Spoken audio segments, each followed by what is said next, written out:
ಎಲ್ಲರಿಗೂ ನಮಸ್ಕಾರ. ಏನು ನಿನ್ನೆ ಸಫಾರಿ ವಿರುದ್ಧ ಸಾಮೂಹಿಕ ನಾಯಕತ್ವದ ಕರ್ನಾಟಕ ರಾಜ್ಯ ರೈತ ಸಂಘ ಹೋರಾಟ ಮಾಡಿತ್ತು.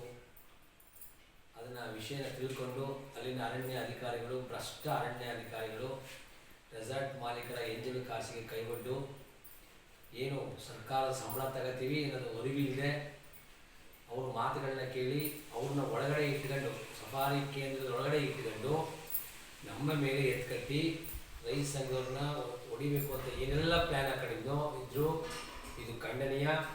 ಅಲ್ಲಿ ನಮ್ಮ ಪೊಲೀಸ್ ಇಲಾಖೆ ಭಾಳಷ್ಟು ಒಳ್ಳೆಯ ಕೆಲಸಗಳನ್ನ ಮಾಡಿದ್ದರಿಂದ ಅನಾಹುತ ತಪ್ಪಿತು. ಒಂದು ವೇಳೆ ಅನಾಹುತ ಆಗಿದ್ದರೆ ಅದ್ರ ಪರಿಣಾಮನೇ ಬೇರೆ ಆಗ್ತಿತ್ತು.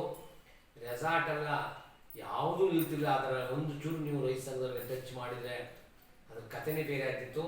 ಹಾಗಾಗಿ ಇಲ್ಲಿನ ಭ್ರಷ್ಟ ಅರಣ್ಯಾಧಿಕಾರಿಗಳನ್ನು ಸರ್ಕಾರ ತನಿಖೆಗೆ ಒಳಪಡಿಸಬೇಕು. ಅವರ ಆಸ್ತಿಗಳನ್ನು ತನಿಖೆಗೆ ಒಳಪಡಿಸಬೇಕು.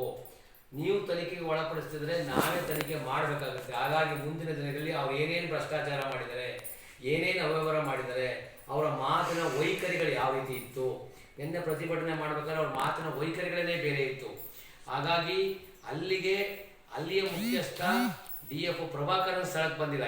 ಹಿಂದೆಗಡೆಯಿಂದ ಎಲ್ಲ ಥರದ ಪ್ಲ್ಯಾನ್ ಮಾಡಿದ್ದಾರೆ ಅವರು, ಮುಂದ್ಗಡೆ ಇರೋ ಅಧಿಕಾರಿಗಳನ್ನ ಬಿಟ್ಕೊಂಡು. ಹಾಗಾಗಿ ಏನು ಅಧಿಕಾರಿಗಳು ಭ್ರಷ್ಟತೆ ಮಾಡಿದರೆ ನಮಗೆಲ್ಲವೂ ಗೊತ್ತಿದೆ. ಮುಂದಿನ ದಿನದಲ್ಲಿ ಕಾನೂನು ಚೌಕಟ್ಟಲ್ಲಿ ಅದನ್ನು ನಾವು ತಕ್ಕ ಪಾಠ ಕಲಿಸ್ತೀವಿ.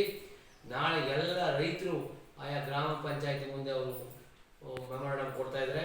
ಸ್ಥಳೀಕರು ಯಾರು, ಹೊರಗಡೆ ಅವರು ಯಾರ್ಯಾರನ್ನ ಕುಡಿಸ್ಬಿಟ್ಟು ಅವ್ರಿಗೆ 1,000 ರೂಪಾಯಿ ಕೊಟ್ಬಿಟ್ಟು ಇಂದಿನ ದಿನವೇ ನೀವು ಏನು ಪ್ಲ್ಯಾನ್ ಮಾಡಿದ್ದೀರಾ ಎಲ್ಲವೂ ನಮಗೆ ಗೊತ್ತಿದೆ, ಸರ್ಕಾರಕ್ಕೂ ಗೊತ್ತಿದೆ, ಅಲ್ಲಿನ MLAಗೂ ಗೊತ್ತಿದೆ, ಎಲ್ಲರಿಗೂ ಗೊತ್ತಿದೆ, ನಮಗೂ ಗೊತ್ತಿದೆ. ಹಾಗಾಗಿ ಅವ್ರ ಮೇಲೆ ಕಾನೂನು ಕ್ರಮ ತಗೋಬೇಕು. ಅದು ತನಿಖೆ ಆಗಬೇಕು. ತನಿಖೆ ಆಗದೆ ಯಾವುದೇ ಕಾರಣಕ್ಕೂ ಬಿಡಲ್ಲ. ಇನ್ನೊಂದು 2-3 ದಿನದಲ್ಲಿ ನಾವು ಜಿಲ್ಲಾಧಿಕಾರಿಗಳಿಗೆ ಮನವಿ ಕೊಡ್ತೀವಿ. ಹಾಗಾಗಿ ಏನು ಮಾಡಿದರೆ ಅವ್ರಿಗೆ ಭ್ರಷ್ಟರಿಗೆ ತನಿಖೆ, ಅವ್ರು ಯಾಕೆ ಅಲ್ಲಿಗೆ ಕುಡಿಸ್ಬಿಟ್ಟು ಕರ್ಕೊಂಡು ಯಾಕೆ ಒಳಗಡೆ ಇಟ್ಕೊಂಡಿದ್ರು ಅವ್ರನ್ನೆಲ್ಲ ಅನ್ನೋದು ತನಿಖೆ ಆಗಬೇಕು ಅಂತ ಸರ್ಕಾರಕ್ಕೆ ಈ ಮೂಲಕ ಒತ್ತಾಯಿಸ್ತಾ ಇದ್ವಿ.